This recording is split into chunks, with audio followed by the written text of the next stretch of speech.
Drama की starting हमारे main lead हान के साथ होती है, जो कि अभी रोड पर एक बच्ची को जाकर उसे पूछता है कि क्या तुम्हें डैड चाहिए।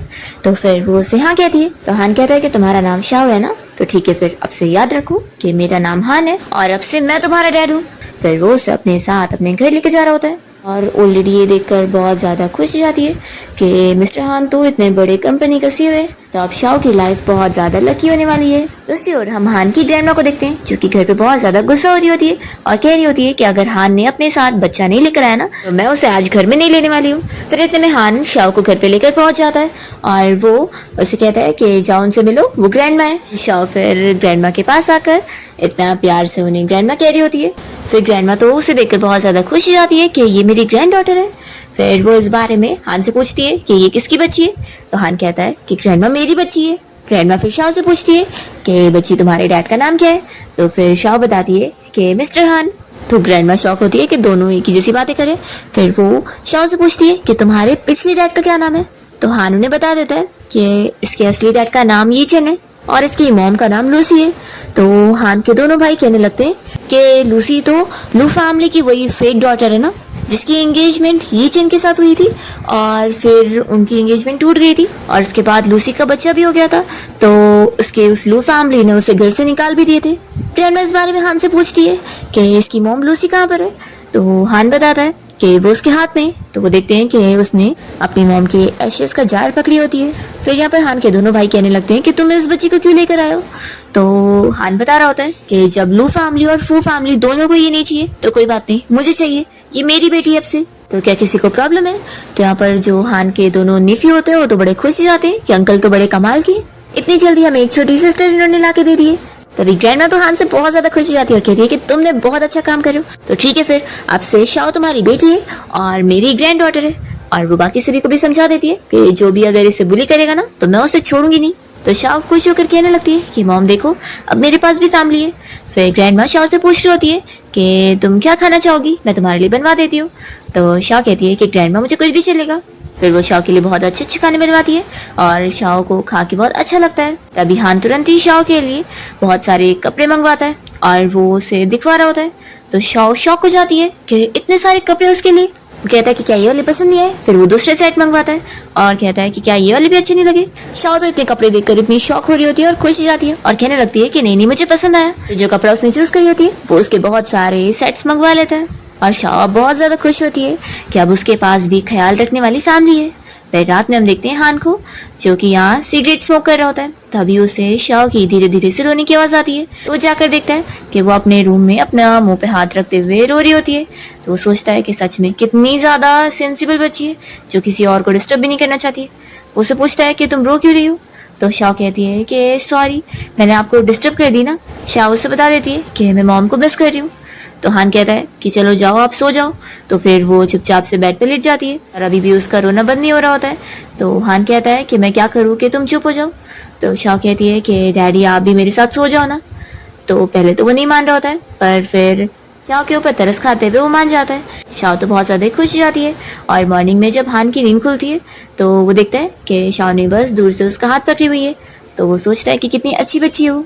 फिर हान जब शाओ के साथ यहाँ अपनी ग्रैंडमा के पास आता है तो शाओ ने बता रही होती है कि ग्रैंडमा मुझे अपनी मॉम के ओल्ड हाउस से उनकी कुछ चीज़ें लेनी है। तो ग्रैंडमा फिर हान को शाओ के साथ जाने बोलती है। तो यहाँ पर शाओ तुरंत ही हान को कहती है कि डैड थैंक यू, आप कितने ज़्यादा अच्छे हो। और फिर ग्रैंडमा सुन रही होती है कि मेट्स आपस में हान के बारे में बात कर रही होती है कि ये सच में वही मिस्टर हान है जो कि हमेशा इतने गुस्से वाले होते थे, अब तो वो कितने बदल गए। तो ग्रैंडमा भी ये सुनकर स्माइल कर रही होती है। फिर इसके बाद शाओ हान को लेकर अपनी मॉम के घर के बाहर पहुंच जाती है और कहने लगती है कि डैड यही जगह, यहीं पर मैं अपनी मॉम के साथ रहा करती थी। तब यहाँ पर लैंडलॉर्ड शाओ की मॉम का सामान घर से बाहर फेंक रहा होता है और वो शाओ को देखकर कहने लगता है कि तुम यहाँ पर वापस आ गई, चलो अब तुम अपनी मॉम के कंपेंसेशन पे करो जो तुम लोग 3 साल से यहाँ पे रह रहे थे। और वो उसकी मॉम को कुछ भी कह रहा होता है। तो शाओ गुस्सा हो जाती है और कहने लगती है कि आप मेरी मॉम के इस बारे में ऐसा नहीं बोल सकते। वो उसे थोड़ा पुश करने के लिए हाथ लगाती है तो वो बंदा बहुत गुस्सा हो जाता है और स्टूल उठाकर उसे मारने वाला होता है। पर तभी यहाँ पर हान आकर उसे चिल्लाता है, या तुम्हारी हिम्मत भी कैसे हुई मेरी बेटी के ऊपर हाथ उठाने की कोशिश करने की। तो वो बंदा शॉक हो जाता है कि ये मिस्टर हान की बेटी है। हान तुरंत ही शाओ को कहता है कि जाओ तुम अंदर जाकर अपनी मॉम की चीजें ले लो, तब तक मैं इन अंकल से बात करता हूँ। तो शाओ अंदर चली जाती है और फिर हान इस बंदे को खूब मार मार के उसे सबक सिखाता है। फिर जब शाओ बाहर आती है तो उसने सब कुछ क्लियर कर चुका होता है और वो पूछती है कि वो लैंडलॉर्ड अंकल कहाँ गया। हान कहता है कि वो अपने घर पे चले गए, तो चलो अब हम लोग भी चलते हैं। तो शाओ कहती है कि ठीक है। तभी हान देखता है कि वो बस अपनी मॉम और अपनी फोटो लेने आई थी। फिर यहाँ पर वो शाओ को अपने साथ कंपनी में ले आता है और फिर जब दो एम्प्लॉयज ये देखती है तो वो लोग आपस में बातें करने लगती है कि ये मिस्टर हान की अडॉप्टेड बेटी है और उन्होंने सुने कि वो उसे बहुत ट्रेजर करते हैं। फिर तभी इतने में यहाँ पर हान का फ्रेंड जियांग आया होता है और वो उसे बताने लगता है कि कंपनी में एक प्रॉब्लम आ गई है, जल्दी चलो। तो हान फिर शाओ से कहता है कि तुम यहीं पर ही बैठो, मैं मीटिंग के लिए जा रहा हूँ। तो शाओ फिर उसे ओके बोलकर अपना यहीं बैठी होती है। तभी उसे प्लांट की बातें सुनाई दे रही होती है। वो प्लांट कह रही होती है कि जिस प्रोजेक्ट के ऊपर पूरी कंपनी आधे साल से मेहनत में लगी हुई थी उसे किसी ने लीक कर दिया और वो लीक करने वाला बंदा मिस्टर हान का सबसे ट्रस्टेड पर्सन है और उन्हें पता भी नहीं है। तो शाओ ये सब सुनकर सोचती है कि यानी डैड की कंपनी में कोई स्पाई है। फिर वो प्लांट उसकी तारीफ कर रही होती है कि वैसे ये बच्ची कितनी ज्यादा ब्यूटीफुल है। तो शाओ उसके पास आती है और कहने लगती है कि तुम भी तो कितनी ब्यूटीफुल हो। तो प्लांट शॉक होती है कि तुम्हें मेरी बातें सुनाई दे रही है। फिर शाओ से पूछने लगती है कि ब्यूटीफुल सिस्टर अब मुझे बताओगी कि आखिर डैड की कंपनी में वो बैड गाय कौन है जो उनकी कंपनी के सीक्रेट्स लीक कर रहा है। तो वो प्लांट कहती है कि ठीक है फिर मेरे पास आओ, मैं तुम्हारे कान बताती हूँ, और वो उसे सब बता देती है। तो शाओ को बहुत ज्यादा गुस्सा आता है। तभी इतने में जैसे यहाँ पर हान आता है तो उसे देखकर पूछता है कि किसने आखिर मेरी बेटी को गुस्सा दिला दिया। तो शाओ कहती है कि डैड आपकी कंपनी में एक बैड गाय है। तो हान कहता है कि वो कौन है। तो शाओ फिर उसके कान बताती है कि वो जियांग है। तो हान को ये चीज़ शॉकिंग लगती है क्योंकि जियांग तो उसका सबसे ज़्यादा ट्रस्टेड पर्सन है, वो उसका क्लासमेट भी था और वो लोग काफ़ी अच्छे फ्रेंड भी है। हान पूछता है कि ये तुम्हें किसने बताया। तो वो प्लांट तो उससे बहुत डरी होती है और कहने लगती है कि इसे मेरा नाम मत बताना। पर यहाँ पर शाओ फिर भी बता देती है कि मुझे ये प्लांट सिस्टर ने बताई है। शाओ फिर हान को ये भी बता रही होती है कि डैड उस बैड गाय ने आपकी कंपनी में से प्रोजेक्ट की सारी इंफॉर्मेशन को शंघाओ कंपनी को बेचा है। तो ये सुनकर हान को और शौक लगता है कि अभी जल्दी एक बिडिंग इवेंट हुआ था जिसमें शंघाओ कंपनी उसे जीत गई थी। तो उसे सब समझ आता है कि शाओ बिल्कुल सब सही कह रही है। फिर हान तुरंत यहाँ पर जियांग से पूछने के लिए चला जाता है और शाओ प्लांट से बातें कर रही होती है। वो प्लांट उसे कहने लगती है कि तुम्हें पता नहीं है ये मिस्टर हान कितना डरावना है और तुमने इसे मेरा नाम बता दी। पर शाओ तो नहीं मानती और कहती है कि मेरे डैड बहुत ज्यादा अच्छे इंसान है और वो चली जाती है। तो प्लांट भी शौक होती है कि मिस्टर हान तो बहुत ज्यादा गुस्से वाला पर्सन है जिससे अगर कोई भी पंगा लेता है तो वो उसे समंदर में फेंकवा कर फिश का खाना बना देता है। फिर हम देखते हैं कि हान का वही फ्रेंड जियांग कंपनी की मीटिंग में सारे एम्प्लॉयज को चिल्ला रहा होता है कि कंपनी के इतने बड़े सीक्रेट लीक होने की वजह से कितना लॉस हुआ है। तो वो उन सभी को पता लगाने के लिए बोल रहा होता है कि इन सब के पीछे किसका हाथ है। तभी इतने में यहाँ पर हान आ जाता है और कहता है कि पता लगाने की जरूरत नहीं है, मुझे पता है कि ये किसने किया है। तो जियांग फिर उसे पूछता है कि कंपनी का सीक्रेट स्पाई कौन है। तो हान कहता है कि वो तुम हो। ये सुनकर जियांग कहता है कि तुम पक्का मजाक कर रहे होंगे ना। तो हान कहता है कि तुम्हें क्या मैं ऐसे टाइप का लगता हूँ जो मजाक करूंगा। तो फिर बाकी एम्प्लॉयज यहाँ बातें करने लगते हैं कि मैनेजर जियांग तो कंपनी के लिए इतना ज्यादा काम करता है और रात रात जाकर उसने प्रोजेक्ट को कंप्लीट किया है तो वो थोड़ी ना क्लिक करेगा। तभी यहाँ पर जियांग सोच में होता है कि हान को किसी और पे नहीं आखिर मुझ पे ही सिर्फ कैसे शक है, ये तो मुझ पे ट्रस्ट करता है ना। फिर वो उसे पूछने लग जाता है कि मैं तुम्हारे लिए 10 सालों से काम कर रहा हूँ और तुम मुझ पे शक कर रहे हो और मुझे स्पाई बोल रहे हो, आखिर क्यों। तभी इतने यहाँ पर शाओ पहुंच जाती है और वो उसके पास आके खड़ी होती है। तो हान फिर उसे बताने लगता है कि क्योंकि मेरी बेटी ने मुझे बताई है तो इसलिए तुम ही स्पाई हो। फिर शाओ जियांग के ऊपर गुस्सा करने लग जाती है कि तुमने मेरे डैड की कंपनी की चीजें चुराई, तुम बहुत बुरे हो, और वो उसे मारने लगती है। तो वो उसे पुश कर देता है, शाओ नीचे गिर जाती है। तो हान गुस्से में फिर जियांग को पंच मारता है और फिर शाओ को उठाने के बाद वो जियांग को चिल्लाता है कि तुम्हारी हिम्मत भी कैसे हुई मेरी बेटी को मारने की। तो जियांग सोचता है कि ये इसकी अडॉप्टेड बेटी है। फिर जियांग हान को चिल्लाने लगता है कि मैं तुम्हारा 10 सालों से फ्रेंड हूँ और तुम मुझे ट्रस्ट करने के बजाय इस बच्ची की झूठ पर बिलीव कर रहे हो। तो शाओ जल्दी से कहने लगती है कि डैडी मैं कोई झूठ नहीं बोल रही हूँ। तो हान कहता है कि तुम फिक्र मत करो, मुझे तुम पे बिलीव है। फिर शाओ जियांग को चिल्लाने लगती है कि मुझे पता है तुम ही वो स्पाई हो जिसने कंपनी के सीक्रेट्स लीक किए और तुम यहाँ बाकी एम्प्लॉयज को परेशान कर रहे थे। तो शाओ की बातें सुनकर तो सारे एम्प्लॉयज खुश हो जाते हैं कि हमारी यंग लेडी तो कितनी ज़्यादा ब्रेव और स्मार्ट है और वो अभी से हमारी इतनी साइड ले रही है। जियांग तो यहाँ पर शाओ को चिल्लाने लगता है कि बच्चों को झूठ नहीं बोलना चाहिए, नहीं तो फिर तुम्हें भी जेल हो सकती है। शाओ डर के यहाँ पर हान के पीछे छुप जाती है और कहने लगती है कि मैं कोई झूठ नहीं बोल रही हूँ, इसलिए मैं नहीं डरने वाली, मेरे पास एविडेंस है। जियांग हान से कह देता है कि तुम कितने चालाक हो ना, तुमने मुझे यहाँ से निकालने के लिए ये सब तरीके आजमाए हो। फिर तो अगर इस बच्ची ने कोई एविडेंस नहीं दिखा पाई ना मेरे खिलाफ तो तुम कहीं पर भी मुंह दिखाने लायक नहीं होगे। और वो मन में सोच रहा होता है कि मैं आखिर इतने सालों से प्लानिंग कर रहा हूँ, तो मैं फेल थोड़ी ना हो सकता हूँ। मैंने कुछ एविडेंस छोड़ा ही नहीं हूँ, तो इस बच्ची को मिलेगा क्या। तभी शाओ वापस कह रही होती है कि हाँ मेरे पास एविडेंस है। हान तो उसे कह रहा होता है कि तुम्हें कुछ भी प्रूव करने की जरूरत नहीं है। तो शाओ कहती है कि नहीं डैड, मैं एविडेंस दिखा के रहूंगी, नहीं तो फिर सभी मुझे झूठी बच्ची समझेंगे। और एविडेंस सच में है, चलो मैं आपको दिखाती हूँ। फिर वो उसे जियांग के ऑफिस में लेकर जाती है और तुरंत ही उसके कंप्यूटर को चेक करने बैठती है। तो यहाँ पर जियांग अंदर जाने की कोशिश करता है, तो हान उसे रोक लेता है कि रुक जाओ पहले। जियांग कहता है कि सच में मैंने तुम्हारे लिए इतने सालों से काम किया, तुमने कभी मुझे अप्रिशिएट नहीं किया, और आज तुम इस तरीके से एक छोटी बच्ची से मेरी इंसल्ट करवा रहे हो। जियांग कहता है कि मैं तुम्हें दोबारा कह रहा हूँ कि ये मेरी बेटी है, उसके बारे में ठीक से बोलो। तो हान कहता है कि मुझे अच्छे से पता है कि तुमने इसे सड़क पर से उठा के लाए होंगे, तुम्हारे पास कोई खुद की बेटी कहाँ हो सकती है। ठीक है, अगर कोई एविडेंस नहीं ला पाई ना, तो इतना याद रखना कि हमारे बीच में जो इतना अच्छा फ्रेंडशिप का रिश्ता था वो खत्म हो जाएगा। हान डील कर लेता है। तो जियांग कहता है कि सिर्फ इतना ही नहीं, तुम पूरे कंपनी के सामने मुझसे माफी भी मांगोगे मुझ पर झूठा इल्जाम लगाने के लिए, और जो मेरा प्रोजेक्ट का नुकसान हुआ है उसका तुम्हें मुझे 2 गुना 100 मिलियन देना होगा। और वो ये सब बोलकर फिर हान से पूछता है कि क्या हुआ, तुम डर गए होंगे ना। तो हान कह देता है कि जब तक मेरी बेटी मेरे साथ है मैं किसी से नहीं डरता। जियांग तो यहाँ पे खुश हुए जा रहा होता है कि एक छोटी बच्ची मेरे बारे में क्या ये एविडेंस प्रूव कर पाएगी, और ये सब हरकतें करवा के बस खुद का ही मजाक उड़ाने वाला है। और फिर सारे एम्प्लॉयज भी यहाँ पर जियांग के ऊपर ट्रस्ट करते हुए हान को जियांग की साइड लेते हुए कहने लग जाते हैं। तो जियांग तो और खुश हो रहा होता है कि ये सभी भी मेरे साइड है, फिर तो जब मैं यहाँ से जाऊंगा तो ये सारे भी मुझे फॉलो करते हुए जाएंगे, और फिर हान को खुद एम्बैरेस होकर मुझसे भीख मांगना पड़ेगा। दूसरी तरफ शाओ कंप्यूटर में एविडेंस ढूंढने में लगी होती है और उसे कुछ मिल नहीं रहा होता है। तो प्लांट उसकी हेल्प कर रही होती है बताने में कि उसे कहाँ पे मिलेगा। और यहाँ पर जियांग कह रहा होता है कि आखिर कितना वेट लग रहा है, लगता है तुम्हारी बेटी कोई एविडेंस ला ही नहीं पा रही है, कि जब होगा तब लाएगी ना, मैंने कुछ किया ही नहीं। पर इतने में शाओ यहाँ पेन ड्राइव लेकर पहुंच जाती है और कहती है कि डैड ये रहा एविडेंस, इससे प्रूव हो जाएगा कि इन अंकल ने कैसे आपके कंपनी के सीक्रेट्स लीक करे। और शाओ तो उस जियांग से कह देती है कि बैड गाय अब तुम जेल जाने वाले हो। तो जियांग फिर उससे पेन ड्राइव छीनने की कोशिश करता है, पर शाओ नहीं देती है।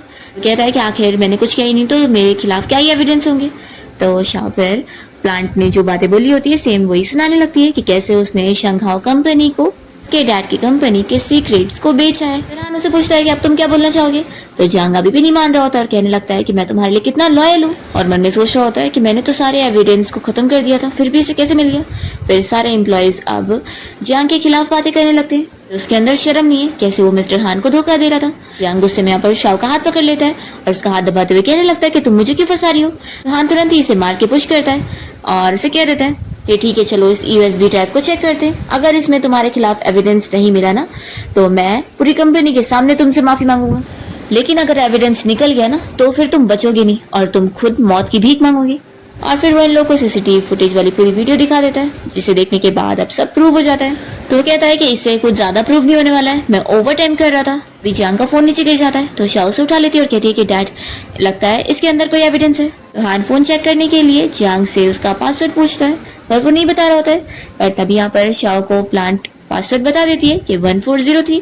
तो शाओ वही यहाँ पर हान को बताती है और फोन खुल जाता है, और ये देखकर जियांग शॉक होता है कि इसे मेरा पासवर्ड कैसे पता। फिर यहाँ फोन खोलने के बाद तो हान सारे मैसेज वगैरह पढ़ लेता है और सब जान जाता है कि कैसे ये शंघाओ कंपनी के साथ मिला हुआ है और इतना बड़ा धोखेबाज है। अब उसके वॉइस मैसेज यहाँ पर सारे लोग सुन लेते हैं और इसकी असलियत जान जाते हैं। तो जियांग को तो शाओ के ऊपर गुस्सा आ रही होती है कि उसने उसकी सारी पोल खोल दी। उसे बहुत गुस्सा आता है कि वो एक बच्ची से हार गया। फिर वो हान से कहने लगता है कि तुम्हें पता है मैंने ये सब क्यों किया, क्योंकि तुमने मुझे मजबूर करे, और पता है शंघाओ कंपनी ने तो मुझे अपनी कंपनी का CEO बनाने के लिए ऑफर करे। तो हान कहता है कि सिर्फ इसी वजह से तुमने अपने फ्रेंड को धोखा दे दिया। जियांग कहता है कि नो, तुम मुझे अपना फ्रेंड मत बोलो, तुमने कभी मुझे अपना फ्रेंड माना ही नहीं है, तुम बस मुझे डॉग की तरह समझते थे और मुझे खुद बॉस बनना था। तो सुनने के बाद हान उसको कुछ नहीं कहता और शाओ से चिल्लाती है कि तुम कितने शेमलेस हो, मैं खुद बॉस बनना था तो मेरे डैड के पैसों से। शाओ की बात सुनकर हान उसे स्माइल करके देखता है और फिर अपने फ्रेंड जियांग से कह देता है ये ठीक है, तुम्हें खुद बॉस बनना है ना तो जाओ यहाँ से, मैं तुम्हें छोड़ रहा हूँ, जाओ बन जाओ तुम्हें जो बॉस बनना है। तो जियांग यहाँ से फिर गुस्से में चला जाता है और शाओ प्लांट से कहती है कि प्लांट सिस्टर देखा ना आपने कि मेरे डैड कितने अच्छे हैं कि उन्होंने अपने उस धोखेबाज फ्रेंड को भी जाने दे दिया और उसे माफ कर दिया। फिर ये जो सारे एम्प्लॉयज है वो शाओ के साथ बहुत अच्छे से बातें करने लगते हैं कि तुम तो कितनी ज्यादा टैलेंटेड हो, फिर एक दिन जब तुम अपने डैड की कंपनी इनहेरिट करोगी तो हमें यकीन है कि तुम सब कुछ बहुत अच्छे से हैंडल कर लोगी। फिर यहाँ पर हान भी शाओ से कह रहा होता है कि आज तुमने डैड की इतनी बड़ी मदद करी हो तो मैं तुम्हें अच्छे से थैंक्स करना चाहता हूँ, तो चलो शॉपिंग के लिए चलते हैं। और फिर हान शाह को एक ड्रेस की शॉप में लेकर जाता है और पूछता है कि बताओ तुम्हें कौन सी ड्रेस पसंद है। तो शाह सारी ड्रेस का प्राइस पढ़कर ही शॉक हो जाती है कि ये सब तो कितनी ज़्यादा महंगी है। फिर वो मना करने लगती है कि नहीं डैड, आपने मेरे लिए ऑलरेडी बहुत सारी ड्रेस खरीद ली और मुझे और ड्रेस की ज़रूरत नहीं है। तो भी हान यहाँ पर उसके लिए बहुत सारी ड्रेस चूज़ करके पैक करने का ऑर्डर दे रहा होता है। तो शाह कहती है कि डैड कपड़े बहुत ज़्यादा महंगे, तो यहाँ पे खरीदने की ज़रूरत नहीं है, आपने तो ऑलरेडी मुझे बहुत दिलाया। तो हान कहता है कि लगता है तुम्हें अभी तक पता नहीं है कि तुम्हारे डैड के पास बहुत पैसा है, तो मैं तुम्हारे लिए खर्चा नहीं करूंगा तो किसके लिए करूंगा। तो शाह फिर खुश हो रही होती है कि उसके डैड उसके लिए कितनी सारी ड्रेस खरीद रहे। कहती है कि सच में डैड आप तो पैसे वेस्ट भी कर रहे हैं। फिर वो उसके पास जा रही होती है, तभी इतने में वो दूसरी लड़की से टकरा जाती है और यहाँ पर वो लड़की उससे गुस्से में चिल्लाती है कि तुम्हें दिख नहीं रहा है और उसे ही ढकेल देती है। तो यहाँ पर फिर हान को ये देखकर बहुत गुस्सा आता है और वो शाह को उठाकर बच्ची की तरफ ऐसे घुमाता है कि उसे भी लग जाती है। तो ये चंद फिर हान को चिल्ला रहा होता है कि दो बच्चों के आपस का मामला था, तो तुम इसमें क्यों कूद रहे हो।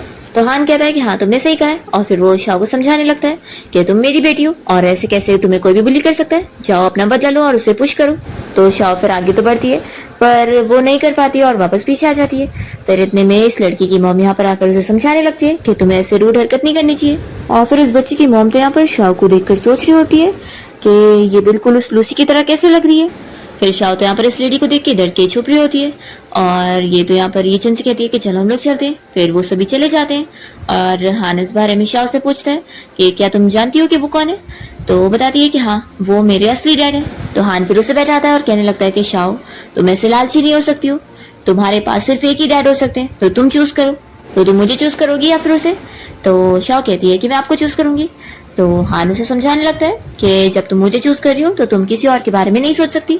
इतना याद रखो कि अब वो ये चिन्ह तुम्हारा नहीं बल्कि उस लड़की लिन का डैड है। शाह अपसेट हो रही होती है तो हान कहता है कि क्या हुआ, तुम उसे भूल नहीं पाओगी। और वो मन में जेलस हो रहा होता है कि मैं इतना हैंडसम हूँ, इतना रिच हूँ, पर एक बच्ची भी मुझे अपना डैड नहीं बना रही है। तो शाह फिर उसे बताती है कि डैड मैं बस अपनी मॉम के बारे में सोचकर अपसेट हो गई थी, मैं बस ये सोच रही थी कि मॉम अभी यहाँ पर होती है और उन लोगों को ऐसे देखती तो उन्हें बहुत बुरा लगता। तो हान पूछता है कि शाह क्या तुम्हें भी ये सब देखकर बुरा लगा। तो कहती है कि बिल्कुल नहीं, अगर उन्हें मैं नहीं चाहिए तो मुझे क्यों वो चाहिए होंगे, और वैसे भी मेरे पास तो आप जैसे इतने प्यारे डैड है जो कि दुनिया के बेस्ट डैड है। तो हान तो खुश हो जाता है और कहता है कि तुम्हारी चॉइस अच्छी है। फिर इसके बाद ये लोग घर आ जाते हैं तो हान के दोनों नेफ्यू यहाँ पर शाह को ही वेट कर रहे होते हैं और कहने लगते हैं कि चलो सिस्टर हम लोग खेलते हैं। तो ग्रैंडमा फिर उन दोनों को समझा देती है कि अपनी सिस्टर का अच्छे से ख्याल रखना।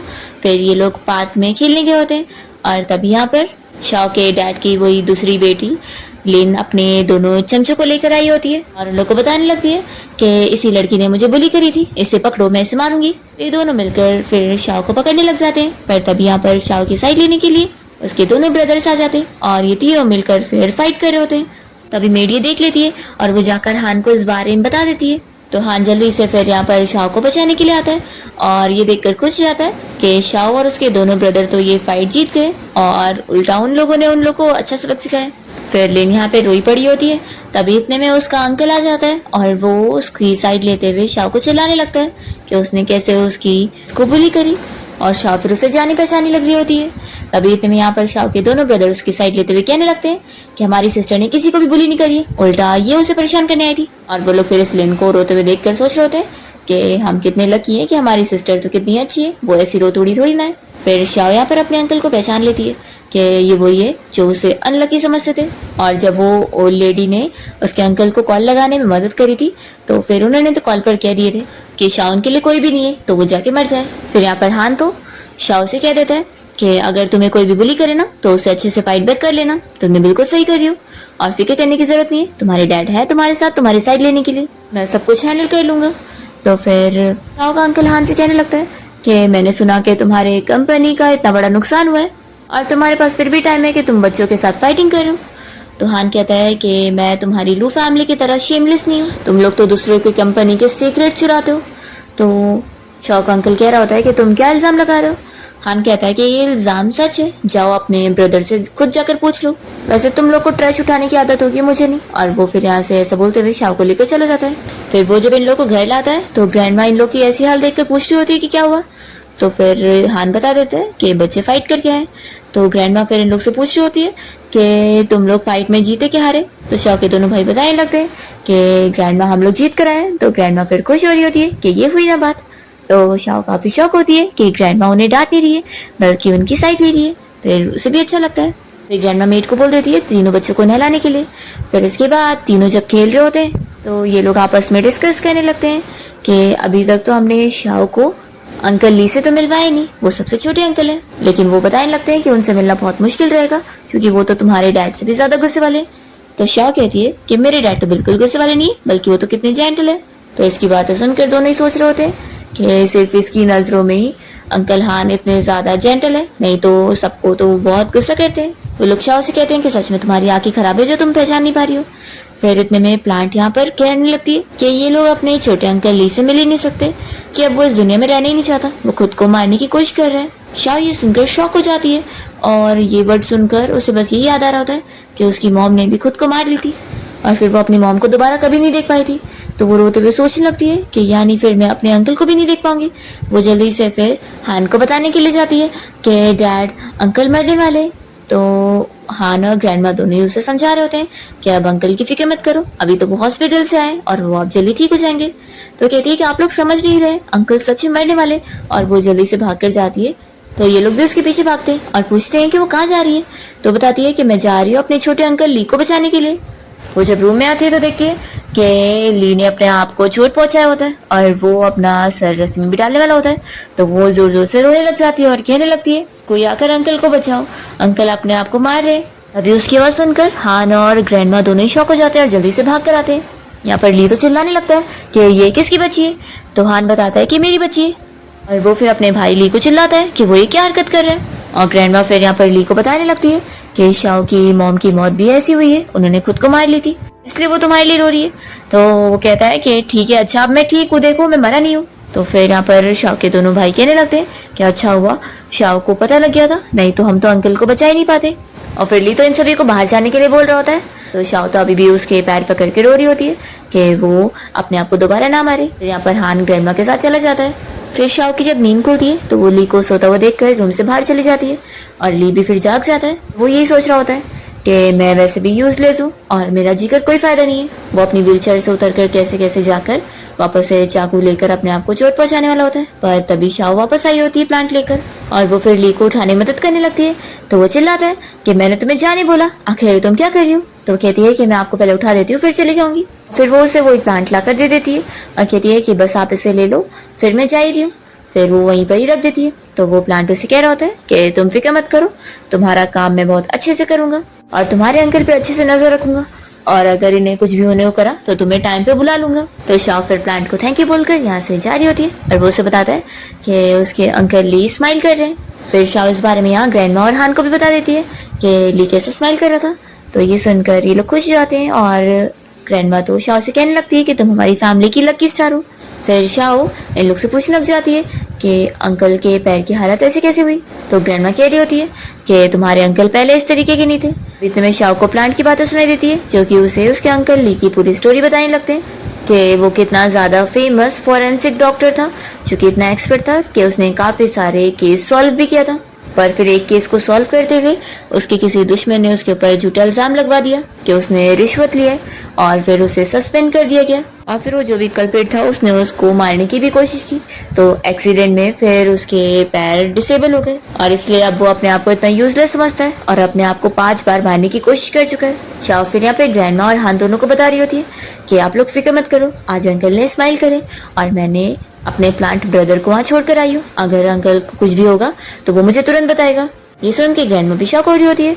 तो फिर हान बताने लगता है कि ग्रैंडमा असल में इसे प्लांट की लैंग्वेज समझ आती है। इतने में शाओ के दोनों भाई आ जाते हैं और पूछने लगते हैं कि क्या तुम्हें सच में प्लांट्स की बातें सुनाई देती है, फिर क्या तुम हमारे साथ चलोगी गार्डन के प्लांट्स की बातें सुनने।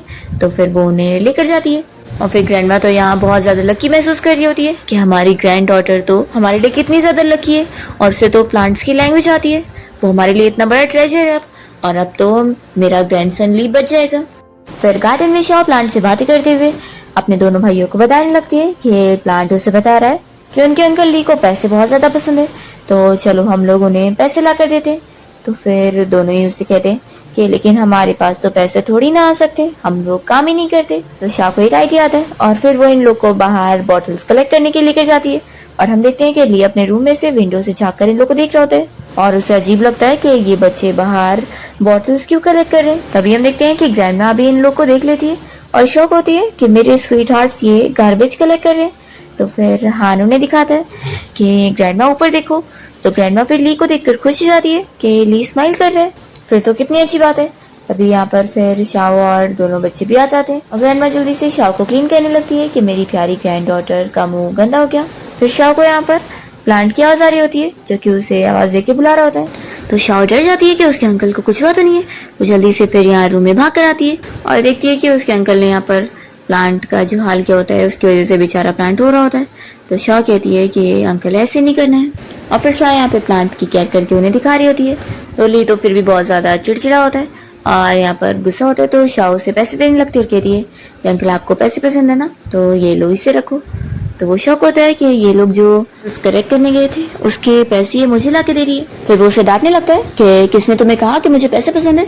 तो शाओ तो जल्दी से भाग जाती है और ली सोच रहा होता है कि मेरी रेपुटेशन किसने खराब किया, पैसे कमाना तो मेरे लिए बहुत ज्यादा ईजी है। फिर नेक्स्ट सीन में हम देखते हैं कि हान अपनी कंपनी में होता है। तभी उसकी सेक्रेटरी उसे आकर शंघाओ कंपनी की तरफ से आया हुआ सेलिब्रेशन पार्टी का इन्विटेशन दे रही होती है, जिसे सुनकर यहाँ पर हान को गुस्सा आ रहा होता है।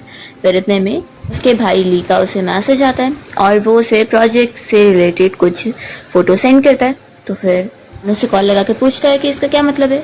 ली कहता है कि अब मैं तुम्हारे इस प्रोजेक्ट पे काम करूंगा, फिर मुझे भाई आपके और आपकी बेटी से कोई कर्जा नहीं रखना है। ये सुनकर हान तो खुश हो जाता है कि लगता है ये शाओ का ही कमाल है। फिर नेक्स्ट सीन में हम देखते हैं कि हान और ली साथ में एक ही रूम में बैठकर अपना काम करने में लगे होते हैं। तभी विंडो से लोग देख रहे होते हैं कि तीनों बच्चे नीचे बॉटल्स कलेक्ट कर रहे हैं।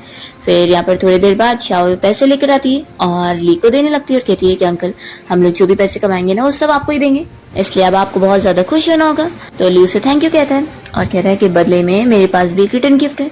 वो उसे एक ड्राइव देता है और कहता है कि अपने डैड को दे दो। फिर नेक्स्ट हम देखते हैं कि हान शाओ को लेकर शंघाओ कंपनी की सेलिब्रेशन पार्टी में गया होता है, जहाँ पर कुछ बिजनेसमैन उसे देखकर बातें करने लगते हैं कि ये यहाँ पर क्यों आया, इसके खुद के कंपनी के स्टॉक प्राइस का तो इतना नुकसान हुआ है ना, और यहाँ दूसरी कंपनी की सेलिब्रेशन पार्टी में है। शायद उस पार्टी में आने के बाद यहाँ पर जियांग को भी देख लेती है और सोचती है कि ये तो वही बैड गाय है ना जिसने मेरे डैड की कंपनी की सीक्रेट चुराया था, ये भी यहाँ पर है। हाँ, तो यहाँ पर शाओ को बहुत सारी खाने की चीज़ों के पास ले आता है और कहता है कि ये सब तुम एंजॉय करो। तो शाओ खुश हो जाती है कि ये पार्टी उस बैड गाय की तरफ से ना, ठीक है फिर मैं सब खा लूंगी। फिर सभी लोग हान और शाओ के बारे में बातें करने लगते हैं कि लगता है ये मिस्टर हान की वही अडॉप्टेड बेटी है जिसके बारे में हमने सुने थे। वो लोग गॉसिपिंग करने लगते हैं कि वैसे ये बच्ची वो लूसी की तरह लग रही है ना। ये चंद हान और शाओ को देखते हुए पता करवाने के लिए बोलता है कि इस बच्ची का हान के साथ क्या रिलेशन है। हान का फ्रेंड जियांग स्टेज पर जाकर अनाउंस कर रहा होता है कि लोग का प्रोजेक्ट इतना सक्सेसफुल जा रहा है, तो उस खुशी में की पार्टी है। और वो फिर हान की बेइज्जती करने की कोशिश करता है कि तुम भी तो इसी प्रोजेक्ट पर काम कर रहे थे ना, तो तुम्हारी कितनी प्रोग्रेस हुई। हान कहता है कि कितना बड़ा कोइंसिडेंस है, असल में मेरा आज एक न्यू प्रोडक्ट लॉन्च हुआ है, तो आज मेरे लिए भी बहुत अच्छा दिन है। ये सुनकर सभी शॉक हो जाते हैं कि हान ने भी कुछ हिडन कार्ड छुपा के रखा था। तभी जियांग कहता है कि मिस्टर लू फिक्र मत करो, आखिर मैं उसकी कंपनी का मैनेजर था, तो मुझसे ज्यादा किसे ही पता हो सकता है कि इसके पास अभी कोई प्रोजेक्ट नहीं है। और फिर जियांग यहाँ पर आइडिया देने लगता है कि चलो हम लोग अपने रोबोट को लॉन्च कर लेते हैं, और फिर जब ये बाद में बताएगा कि इसका भी सेम है तो हम इसके ऊपर प्रोजेक्ट चोरी का केस कर सकते हैं और फिर ये फंसने वाला है। फिर जियांग यहाँ पर अपने रोबोट की तारीफ कर रहा होता है कि उन लोगों ने एक ऐसा रोबोट लॉन्च किया जो कि मेडिकल फील्ड के लिए बहुत ज़्यादा अमेजिंग होने वाला है। वो बताने लगता है कि उन लोग जो रोबोट लॉन्च कर रहे हैं वो बहुत ज़्यादा कमाल का रोबोट है, वो पल्स भी रीड कर सकता है और मेडिसिन भी प्रिस्क्राइब कर सकता है, और चाइनीज़ और वेस्टर्न मेडिसिन दोनों की उसे नॉलेज है। फिर वो पूछता है कि क्या कोई है जो चेक करना चाहेगा। तो एक बंदा फिर सामने आता है और रोबोट फिर उसे स्कैन करके उसका फुल बॉडी चेकअप का रिपोर्ट दे रहा होता है। फिर ये इन्वेस्टर बहुत ज़्यादा खुश हो जाता है और सोच लेता है कि वो इन लोग के इस रोबोट में इन्वेस्ट करने वाला है और यहाँ से जाने लगता है। तो जियांग उन्हें रोकता है और कहता है कि अरे अभी मिस्टर हान भी तो है, वो भी मेडिकल रोबोट के प्रोजेक्ट पर ही काम कर रहे हैं, तो क्यों ना आप उनका भी रोबोट देख ले।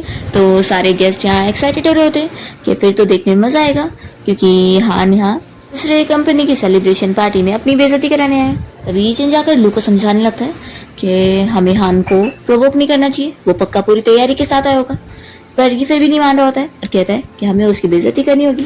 फिर हान शाओ को लेकर स्टेज पर जाता है और फिर बताने लगता है कि ये मेरी बेटी है और मैंने इससे रिलेटेड ही अपने न्यू रोबोट को लॉन्च किया। फिर वो अपने रोबोट को बुलवाता है तो शाओ तो ये देखकर खुश हो जाती है कि अंकल ने ये रोबोट बनाया, ये तो सच मेरी तरह ही क्यूट है। तो जियांग और लू दोनों मिलकर हान के इस रोबोट का मजाक उड़ाने लगते हैं कि लगता है ये सिर्फ एक टॉय है और उसके अलावा तो ये क्या ही कर पाएगा। हान फिर अपने रोबोट की सारी क्वालिटीज बताने लगता है कि वो कितना ज़्यादा एडवांस है और मेडिकली कितनी बड़ी हेल्प हो सकता है लोगों के लिए। इसके अंदर बहुत सारे स्मार्ट फीचर्स है और इतना वो स्पेशल है कि वो कैंसर जैसी बड़ी बीमारी के लिए भी प्रिवेंशन बन सकता है, जिससे डायग्नोसिस भी होगी और ट्रीटमेंट और रिकवरी में भी वो काम आएगा क्योंकि ये लाइफ लॉन्ग कंपेनियन होगा। तो सभी लोग सच में शॉक हो जाते हैं कि फिर तो ये रोबोट बहुत कमाल का है और शंघाओ कंपनी के रोबोट से ज़्यादा बेहतर है। तभी यहाँ पर जियांग से कहता है कि मैं तुम्हारे लिए इतने टाइम से काम कर रहा था तो मुझे नहीं लगता कि ये सारी क्वालिटीज इसमें हो सकती है, तुम बस फेंक रहे हो। हान उसे कह देता है कि उसे पता ही क्या है। तो जियांग शर्त लगाता है कि ठीक है तुम अपने आप को प्रूफ करो और नहीं कर पाए तो फिर तुम शंघाओ कंपनी के सामने ही माफ़ी मांगोगे। तो हान भी शर्त के लिए मान जाता है कि ठीक है, लेकिन अगर मैंने ये प्रूफ कर दिया और तुम गलत निकले तो तुम्हें सबके सामने माफ़ी मांगनी होगी। फिर इस रोबोट के टेस्ट के लिए भी वो इन्वेस्टर तैयार हो जाता है और जल्दी से रोबोट के सामने आता है। तो रोबोट उसे स्कैन करने के बाद उसकी डायग्नोसिस रिपोर्ट उसे दे देता है। वो कहता है कि ऐसा कैसे हो सकता है, इसमें लिखा है कि मुझे ब्रेन कैंसर हो गया, ये कैसा बेकार रोबोट है। अभी तो मैंने शंघाओ कंपनी के रोबोट में भी चेक किया था, ऐसा कुछ भी नहीं है, मुझे रिपोर्ट बिल्कुल क्लियर आई थी, मैं तो कितना हेल्दी हूँ तो मुझे क्या ही प्रॉब्लम हो सकती है। फिर ये सुनने के बाद तो जियांग और लू दोनों ही हंसने लग जाते हैं। फिर वो इन्वेस्टर यहाँ पर हान को ही चिल्ला रहा होता है कि उसने अपना रोबोट लॉन्च करने से पहले क्या उसे चेक नहीं किया है। तो हान उसे यही सजेस्ट करता है कि आपको जाकर फिर अपना हॉस्पिटल में चेकअप करवाना चाहिए, फिर आपको पता लग जाएगा। तो वो बंदा तुरंत ही अपना चेकअप कराने चला जाता है और फिर जियांग हान से कहता है कि तुम्हें क्या लगता है कि तुम मिस्टर वांग को इम्प्रेस कर लेते, उन्होंने इतने सारे पैसे हमारे प्रोजेक्ट के ऊपर इन्वेस्ट करने के लिए माने थे, तो क्या उन्हें तुम्हारा रोबोट भी पसंद आ जाएगा, तुमने सोचा था? आखिर तुम पर कौन ही बिलीव कर सकता है, आधे महीने में तुम क्या ही प्रोजेक्ट बना सकते हो। तभी चंद तो यहाँ पर लू और जियांग दोनों को ही समझा रहा होता है कि चुपचाप से इस चीज़ को यहीं पर ही खत्म करते हैं, फालतू का इशू मत बनाओ। पर वो लोग नहीं मान रहे होते और कहते हैं कि ऐसे तो अभी उनकी कंपनी का और नाम होने वाला है तो ये रुकने का मौका थोड़ी ना है। हान तभी शाओ से पूछता है कि क्या तुम नर्वस हो रही हो, तो कहती है कि बिल्कुल नहीं डैड, मुझे आपके रोबोट पर पूरा यकीन है, ये बिल्कुल मेरी तरह है तो ये इतना अमेजिंग भी होगा। तभी इतने में पब्लिक कहने लगती है कि मिस्टर वांग वापस आ गए। फिर वो बंदा तो यहाँ पर उनको थैंक्स कर रहा होता है कि आपकी वजह से मेरी जान बच पाई है। डॉक्टर ने मुझे बताया कि मुझे सच में ब्रेन कैंसर का अर्ली स्टेज हो गया, जो कि रेगुलर चेकअप से पता नहीं चलता है, लेकिन ये रोबोट तो सच में बहुत अमेजिंग है। तो सारे लोग फिर शॉक हो जाते हैं और बातें करने लगते हैं कि शंघाओ कंपनी का रोबोट तो ये पता ही नहीं कर पाता। फिर सभी मान लेते हैं कि मिस्टर हान की कंपनी का जो रोबोट है वो ही बहुत कमाल का है। और फिर हान लोग से कहता है कि ये जो प्रोजेक्ट तुम लोग ने मेरा चोरी करो वो पूरा फिनिश्ड हुआ ही नहीं था। फिर लू को गुस्सा आ रही होती है और वो जियांग को थप्पड़ लगाता है कि मैंने इतने सारे पैसे लगाया और तुमने मुझे एक अनफिनिश्ड प्रोजेक्ट दिया। फिर बाकी सारे गेस्ट भी यहाँ पर हान की कंपनी के रोबोट में अपना चेकअप करवाना चाह रहे होते हैं। तो हान कहता है कि ठीक है, लाइन लगाकर बारी बारी कर लो। फिर सभी अपनी फुल बॉडी की चेकअप की रिपोर्ट लेकर बहुत खुश हो रहे होते हैं कि ये तो बहुत कमाल का रोबोट है, जो कि ट्रीटमेंट की रिकवरी के लिए भी यहाँ सजेशन दे रहा है और कौन से हॉस्पिटल जाना चाहिए वो भी सजेस्ट कर रहा है। शाओ खुशी आती है और कहती है कि हमारा रोबोट तो बहुत कमाल का है डैड, फिर तो इससे बहुत पैसे कमाएंगे।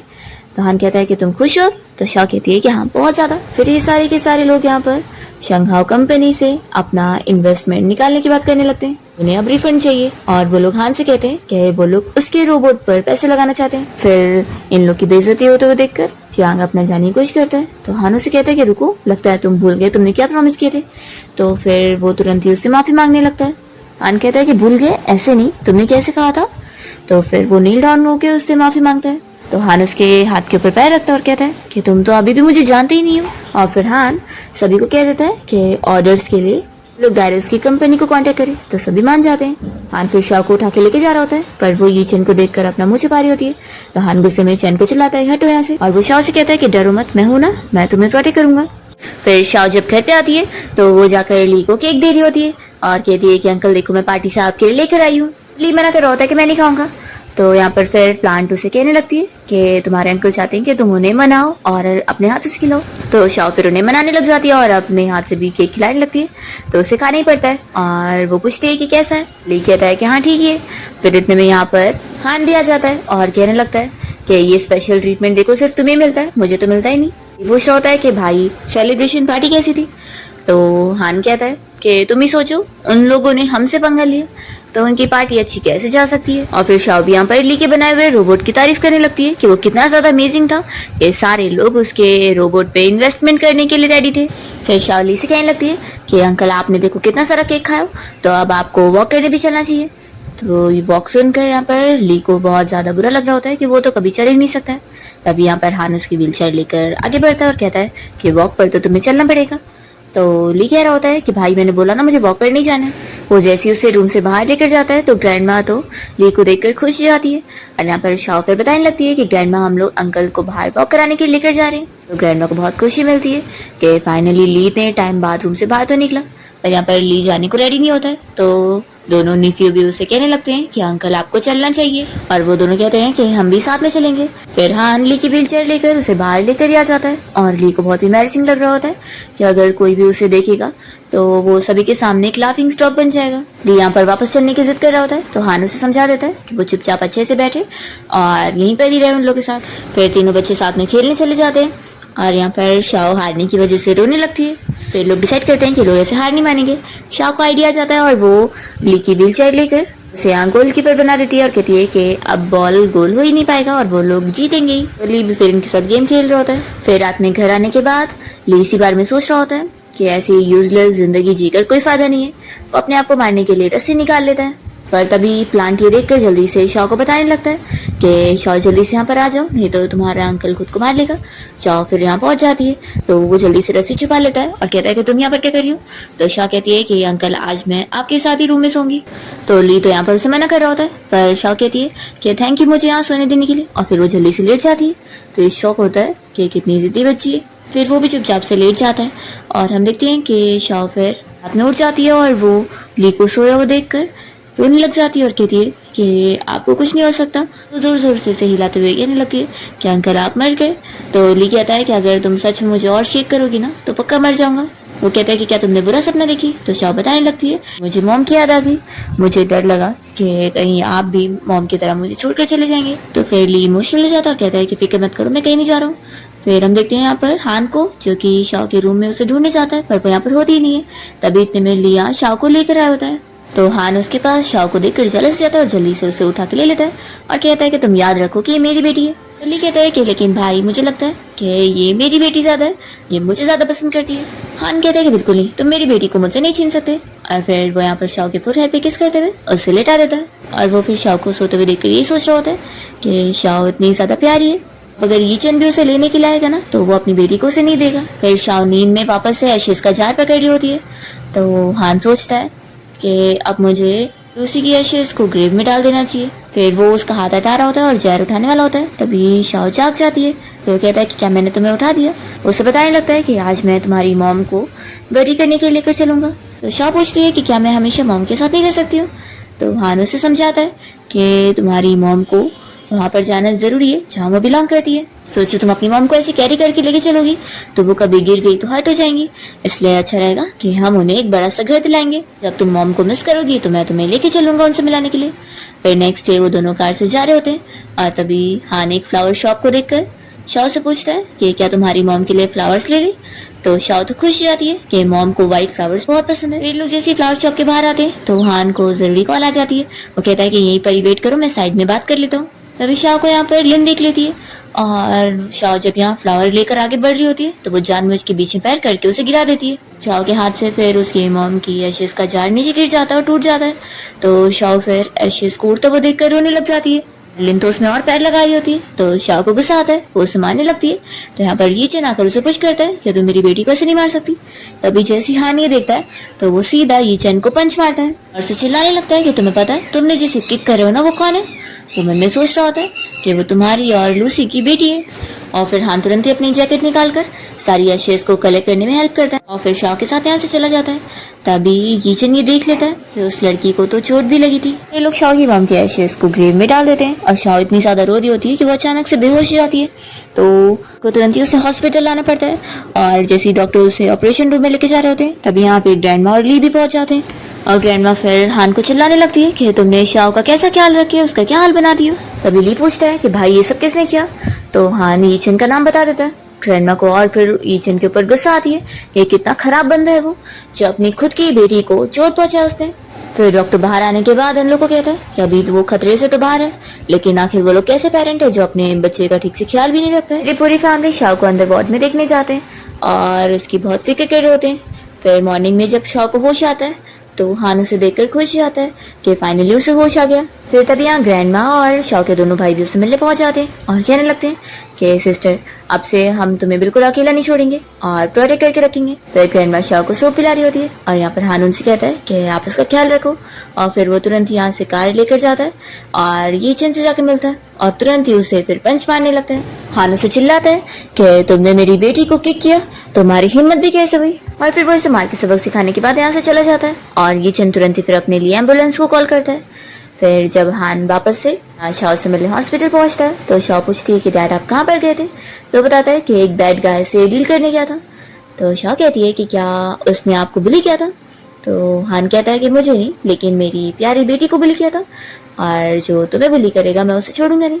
तो शाओ खुश हो रही होती है कि डैड मेरे साथ कितना अच्छे से। फिर इसके बाद हम देखते हैं कि ये चंद भी यहाँ हॉस्पिटल में होता है और तभी यहाँ पर फिर उससे मिलने के लिए आई होती है और पूछती है कि तुम्हें आखिर किसने मारा, इतनी चोट आ गई तुम्हें। तो ये चेन बस हान के बारे में ही सोच रहा होता है कि उसने उसे मारा था अपनी बेटी की वजह से। फिर याद करता है कि वैसे सच में मैंने उस बच्ची को मार के गलत तो किया था, लेकिन फिर वो जेलस हो रहा होता है कि जब से वो बच्ची हान की फैमिली में गई है, हान की फैमिली बहुत लकी हो गई और वो लोग और भी ज्यादा तरक्की कर रहे हैं। फिर वे वैसे कहती है कि मैं पानी लेकर आती हूँ, और बाहर आने के बाद वो असिस्टेंट से बोलकर सीसीटीवी फुटेज चेक करवाती है और उसे पता लग जाता है कि गैराज में पीछे इनको मारने वाला वो मिस्टर हान था।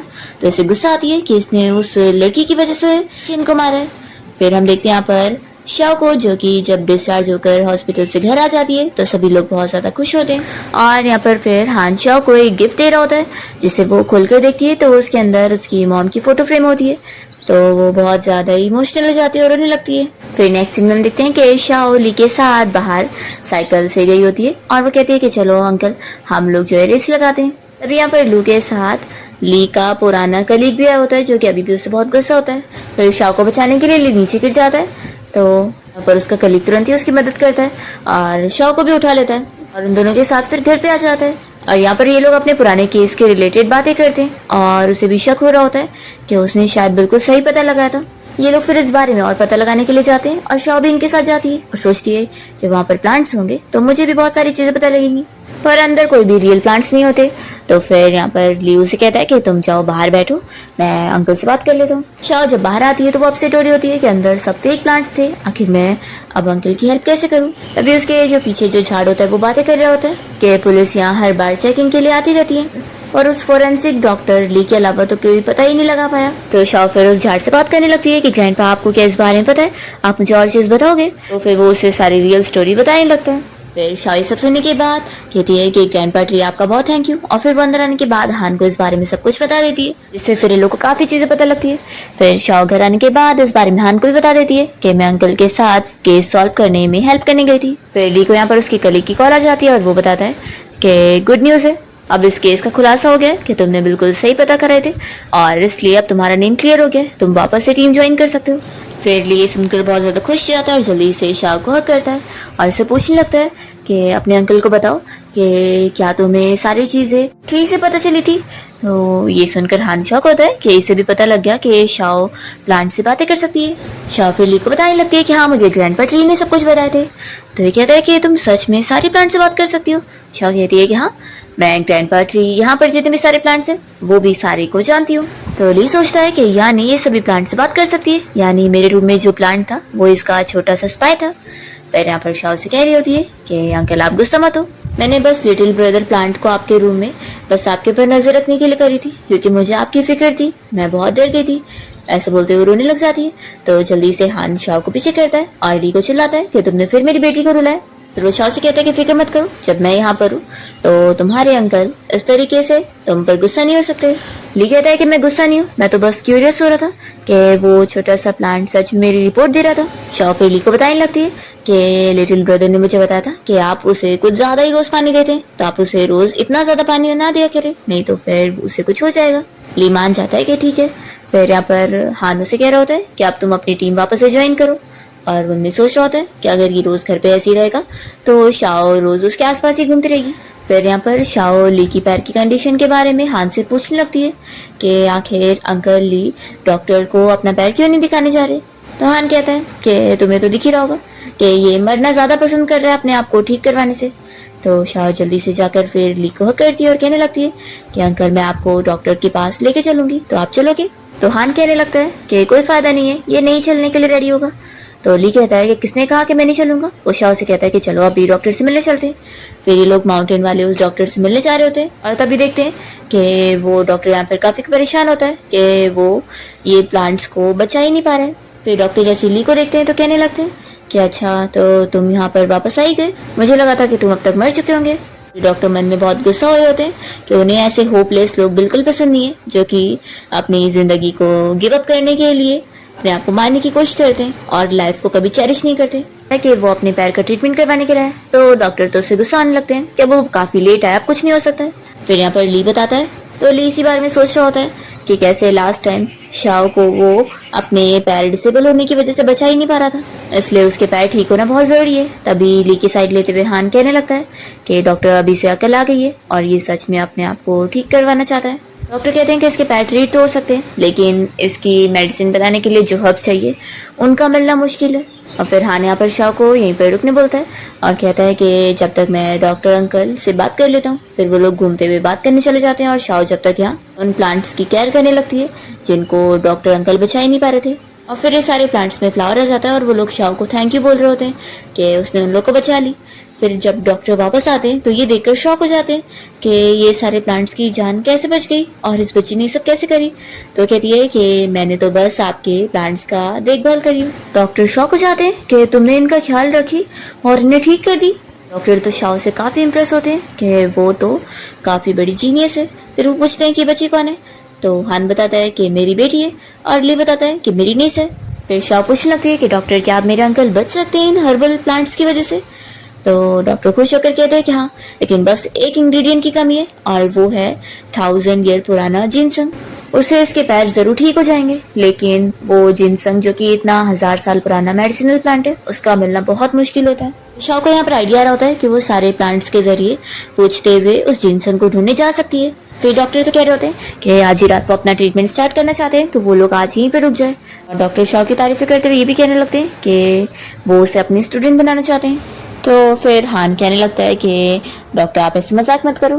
तो डॉक्टर कहते हैं कि मैं मजाक नहीं करता, मैं तुम्हारी तरह झूठा थोड़ी ना हूँ। और वो तो शाओ की बहुत ज़्यादा तारीफें करते हैं कि वो इतनी ज़्यादा जीनियस है तो वो उनकी मेडिकल स्किल्स को अच्छे से सीख पाएगी। तो ली कहने लगता है कि लेकिन डॉक्टर हम लोग शाओ को फोर्स तो नहीं कर सकते ना, अगर इसे नहीं पसंद है तो शाओ कहती है कि नहीं मुझे बहुत पसंद है और अभी मेडिसिनल हर्ब्स का ख्याल रख के मुझे बहुत अच्छा लगा। फिर हान मान जाता है कि ठीक है आप शाओ को स्टूडेंट बना सकते हैं, लेकिन अभी पहले आप उस मेडिसिनल हर्ब जिनसंग को ढूंढने की कोशिश करो ताकि फिर ली का ट्रीटमेंट हो सके। तो वो कहते हैं कि मैं कुछ लोग को भेज रहा हूँ ढूंढने के लिए। फिर प्लांट्स यहाँ शाओ को बताने लगते हैं कि वो जिनसंग प्लांट उसे कहाँ पे मिल सकता है। तो फिर वो उन लोग से बात करती है और फिर अकेली जिनसंग प्लांट को ढूंढने के लिए फॉरेस्ट में चली जाती है। फिर हम देखते हैं कि जब हान और ली को यहाँ पर शाओ दिखाई नहीं देती है तो वो लोग काफ़ी फिक्र में हो जाते हैं और वो लोग को समझ जाता है कि वो ज़रूर प्लांट को ढूंढने गई होगी। फिर हम देखते हैं कि शाओ को वो प्लांट तो मिल जाता है, लेकिन यहाँ पर काफ़ी आंधी तूफान चल रहा होता है और वो स्लीपों के नीचे गिर जाती है और बेहोश होती है। तब यहाँ पर हान उसे ढूंढते हुए पहुंच जाता है और उसे ऐसे देखकर वो रोने लगता है और जल्दी से उसे सेफली यहाँ लेकर आ जाता है। मॉर्निंग में जब शाओ को होश आता है तो ये लोग उसे देखकर खुश हो रहे होते हैं और फिर देखते हैं कि उसके हाथ में वो जिनसंग प्लांट भी होता है तो वो लोग फिर उसे डॉक्टर को दे देते हैं। फिर नेक्स्ट टाइम देखते हैं कि डॉक्टर ने यहाँ पर शाओ को अपनी स्टूडेंट बनाने के लिए एक पार्टी रखे होते हैं जिसमें बहुत सारे रिच फैमिलीज के लोग आए होते हैं। जैसे यहाँ पर शाओ और हान अंदर पार्टी में जाने के लिए करते हैं तो गार्ड उन्हें जाने नहीं दे रहा होता है और यहाँ पर वे भी आई होती है और वो कहती है कि वो लोग अपने आप को समझते हैं क्या, ऐसे कैसे कोई भी ऐसे चला जा सकता है। तो शाओ को बहुत गुस्सा आता है कि डॉक्टर ने कैसा इंतजाम करे।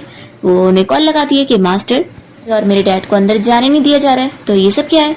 तो फिर डॉक्टर काफी गुस्से में बाहर आते हैं और इन लोगों को चिल्लाते हैं कि शाओ उनकी स्टूडेंट है और वो लोग उसके साथ ऐसा कैसे कर सकते हैं। फिर इसके बाद ये लोग अंदर जाते हैं और यहाँ पर शाओ से लिन बदला लेने की कोशिश करती है और वो खुद गिरने का नाटक करके शाओ के ऊपर इल्जाम लगा रही होती है। पर सीसीटीवी फुटेज देखने के बाद फिर सब प्रूव हो जाता है और यहाँ पर फिर जिन को गुस्सा आती है कि उसकी बेटी लिन ने झूठ बोली, पर वो फिर भी उसका ही साथ दे रहा होता है। यहाँ पर तो लिन की बेइज्जती हो जाती है। पर नेक्स्ट टाइम जब शाओ यहाँ पुल के पास होती है तो वो उसे ढकेलने आ रही होती है, पर तभी इतने में शाओ को प्लांट पहले बता देती है कि तुम जल्दी साइड हो जाओ। तो वो हट जाती है और ये खुद नीचे गिर जाती है। तभी इतने में यहाँ पर वेवे आकर शाओ को चिल्लाने लगती है कि तुमने हमारी बेटी को चोट पहुंचाई। फिर इतने में यहाँ पर ये चैन भी आ जाता है और वो भी पहले शाओ को गलत समझता है और अपनी बेटी की साइड होता है, पर बाद में फिर उसे जब पता लगता है तो वो वेवे को ही चिल्लाता है कि उसने अपनी बेटी को क्या सिखाई है जो इस तरीके से वो लोगों को बुली कर रही है। फिर धीरे धीरे ये चैन को शक हो जाता है कि शाओ तो इतनी जाने पहचाने की लगती है, इसलिए वो उसकी इन्वेस्टिगेशन करवा रहा होता है। और फिर हम देखते हैं कि पार्टी में यहाँ पर ये चैन को इस बारे में जब पता लगता है कि शाओ असल में उसकी बेटी है, उसे याद भी आ जाता है लूसी के बारे में। सभी के सामने वो शाओ को अपनी बेटी कहने लगता है, तो सभी शॉक होते हैं और लिन कहने लगती है कि डैड आप क्या बोल रहे हैं, और बेबी भी कहती है कि लिन तुम्हारी बेटी है। यहाँ पर शाओ तो फिर रोने लग जाती है जब ये चैन उसे अपने आप को डैड बता रहा होता है और वो उसे हक भी कर लेता है। फिर यहाँ पर शाओ के जो दोनों भाई है वो कह रहे होते हैं कि सिस्टर तुम हमें छोड़कर ऐसे नहीं जा सकती। हान को रोना आ रहा होता है, पर वो फिर भी कहता है कि अगर शाओ अपने असली डैड के पास जाना चाहे तो वो जा सकती है, मैं उसके डिसीजन को रिस्पेक्ट करूंगा। फिर वो शाओ से पूछता है कि तुम्हें अपना डैड चाहिए, तो यहाँ पर ये चैन कहता है कि ये मेरी बेटी है तो ऑफ कोर्स मेरे साथ ही चलेगी। पर यहाँ पर शाओन से कह देती है डैड आप सच में मेरे डैड है, लेकिन जब मैंने आपको कॉल करी थी जब मैं बेसहारा हुई थी तब आपको मैं बिल्कुल नहीं पड़ी थी। और फिर वो हान से कह देती है कि आप मेरे डैड हो और इस दुनिया के सबसे बेस्ट डैड हो। फिर हान को ये लोग चिल्ला देते हैं कि अब उसका यहाँ पे रहने का कोई मतलब नहीं है क्योंकि शाओ से अपना डैड नहीं मानती। फिर वो रोते हुए यहाँ से चला जाता है और बेबी और लिन भी उसके पीछे जाते हैं। फिर हान इस बारे में शाओ से पूछता है कि क्या तुम्हें रिग्रेट तो नहीं हो रहा, तो वो कहती है कि बिल्कुल नहीं। तो वो कहती है कि बिल्कुल नहीं, मेरे इस दुनिया में सिर्फ एक ही डैड है और उनका नाम हान है। तो हान तो बहुत ज्यादा खुश जाता है और शाओ को हक कर रहा होता है और इसी के साथ इस ड्रामा की हैप्पी एंडिंग हो जाती है।